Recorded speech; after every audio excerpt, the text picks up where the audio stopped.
आम्हाला त्या सुरुवात करायचा की मुलींना शिकवायच्या त्या. तर अशा पद्धतीने त्यांनी पुण्यामध्ये पहिली मुलींची शाळा सुरू केली 1848ला. आणि त्यांनी महाराष्ट्रातच नव्हे तर त्यांच्या प्रेरणेने भारतामध्ये हळूहळू अनेक शिक्षण संस्था सुरू झाल्या. आता या सावित्री ज्या म्हणजे एक प्रकारची त्यांनी क्रांती घडवून आणली.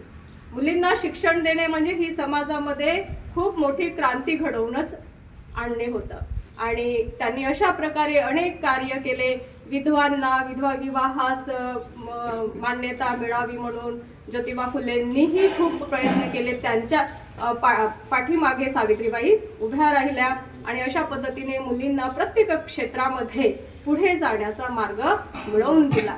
आणि त्यांच्या या क्रांतीला मी इथेच सलाम करते आणि त्यांना पुन्हा अभिवादन करते. आणि तुम्हाला सुद्धा पुढे जाण्यास त्यांच्याकडून प्रेरणा कशी घ्यावी त्याचं तुम्ही वाचन करा. त्यांना वाचा, तुम्ही सावित्रीबाई फुलेंना वाचा इथे तिथे बसण्यापेक्षा. आणि जेव्हा आपल्याला अभ्यासातून फावला वेळ मिळतो तेव्हा तुम्ही महामानवांना वाचा, नक्की वाचा, तुम्हाला प्रेरणा मिळेल. आणि अशाच त्या आमच्या प्रेरणा स्रोत सावित्रीबाई फुलेंना या क्षणी मी अभिवादन करते आणि माझे 2 शब्द इथे